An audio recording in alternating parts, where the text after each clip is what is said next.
Okay, so I went apartment hunting in San Diego. It's a city that basically sells you sunshine and then sends you an itemized bill for every single ray. I thought I was ready. I was not. After weeks of doom scrolling through listings that looked like crime scenes, I found one. It was actually in my budget. I thought, this is it. It's a miracle. $3,000 a month. Now, for that kind of money, I wasn't expecting, a butler and an infinity pole, but maybe four walls, a ceiling, a door that closes. My expectations were already on the floor. What I found was somewhere below the floor. Yes, a shed. A literal garden shed. The listing called it rustic charm, which I've learned is real estate code for you might get tetanus. The private half bath was a garden hose. A hose. And in that moment, staring at that hose, I realized, this isn't just a broken market. This feels like a citywide experiment to see if humans will actually pay to live in a tool shed. So I did what any rational person would do. I went full conspiracy theorist. I'm talking a dark room, way too much coffee, a cork board with red string connecting blurry photos. I needed answers. How did an entire city get this broken? And in that caffeine-fueled haze, I found it. I found a blueprint. This wasn't just some boring report. No, it was a forgotten master plan from 2015 that laid out, step by step, how to solve San Diego's housing nightmare. It was a meticulously detailed plan to claw back billions of dollars for its citizens. This wasn't a report. This was the script for a heist, and it has been collecting dust for a decade. All right, look.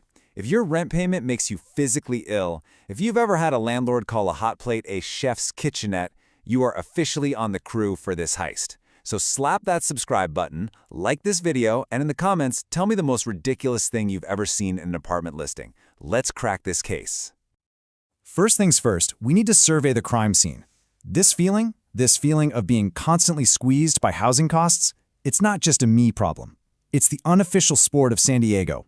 And oh man, the numbers, they're grim. And don't just take my word for it. Look at the city's own data. This is not a niche problem. A staggering 55%, that's more than half, of all renters are struggling to afford their place. Nearly half of all homeowners with a mortgage are getting crushed. This is a citywide, five-alarm financial fire. But what if I told you there was a way out all along? A meticulously crafted escape plan, written down, full of brilliant, common-sense ideas that has been completely and totally ignored. Let's blow the dust off the blueprint for this escape. Behold, the sacred text, a 96-page report from way back in 2015. This thing is basically the Dead Sea Scroll of affordable housing. It diagnosed the entire problem a decade ago and laid out the cure with terrifying clarity. The plan's mission was simple, but it was huge. To stop the insane bleeding of money from the pockets of regular people into the black hole of housing costs. It even put a number on the prize, the total loot our heist is after. $2.4 billion annually. That's the price. That's how much extra San Diegans are forced to spend on housing every single year. That's money that isn't going to local restaurants or small businesses or your savings account. It's just gone, vanished into the rent vortex. So how is this legendary plan going to pull off a $2.4 billion heist for the people?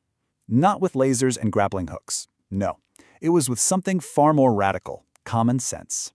The report broke it down into 3 simple, actionable moves. Okay, I've distilled all 96 pages of that government speak into our 3 main heist moves. We've got the Parking Spot Disappearing Act, the Great Land Grab, and the Red Tape Race. First up, the Parking Spot Disappearing Act. For decades, the city has forced builders to construct a certain number of parking spots for every new apartment. Sounds good, right? Except it forces them to build these crazy expensive concrete garages, even near transit stops, where people don't even want cars. The plan's fix? Just stop. That one simple move could shave 10 grand off the cost of every new unit. Next, the Great Land Grab. It turns out the city and other agencies are sitting on a treasure trove of underused land. Empty lots, old storage yards, you name it. The plan's brilliant idea: lease that land for super cheap to builders who agree to create affordable housing. This single move could cut a mind-blowing $39,000 from the cost of an apartment. And finally, the Red Tape Race.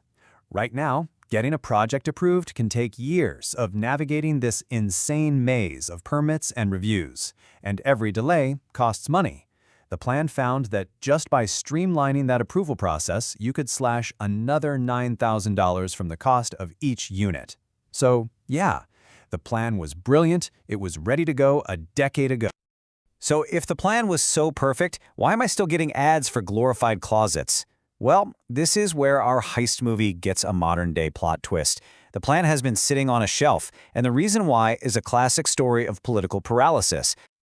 You see, a brilliant plan is worthless without two things: the political courage to actually do it and the money to get it started. And a recent fight at the County Board of Supervisors tells you everything you need to know about why this plan has gone absolutely nowhere. Welcome to the battle for the county's emergency reserves, our getaway cash. On one side, you have Team Use the Money Now. They see crises happening right now, like housing, and want to use some of the county's massive surplus to start fixing things.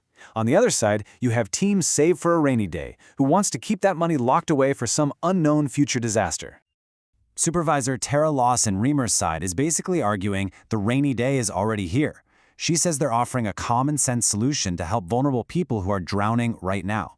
In our heist movie, this is the crew saying, "It's time, let's fund the mission." But on the other side, Supervisor Jim Desmond calls any attempt to use those funds a reckless attempt to raid our county's emergency reserves. He frames it as a win for fiscal responsibility to keep that money untouched. This right here perfectly illustrates the standoff that has kept our heist plan on ice for a decade. And this political gridlock, it's not just a boring government meeting, it is the direct reason why that brilliant 2015 plan is just a PDF on a server somewhere, and why we are all still trapped in this absolute nightmare of a market. Let's just recap this decade of inaction, shall we? 2015, the perfect plan to save us billions is written. For the next 10 years, while leaders do nothing, housing prices launch into another galaxy. And now, in 2025, they're still standing around the getaway car arguing about who gets the keys. And here is the brutal result. That 2015 report was already sounding the alarm that from 2010 to 2014, home prices shot up 36% while wages barely budged. In the decades since they wrote that warning, that gap has become a canyon. The problem hasn't just been ignored, it's been allowed to grow into a monster. Which brings us to the final, infuriating question. The Blue Point to Save San Diegans $2.4 billion a year has existed for a decade. The money to start implementing it is sitting in a county bank account. The solutions are not a mystery. So what is really stopping this city from being a place where you don't have to rent a shed to live? That's the billion-dollar question.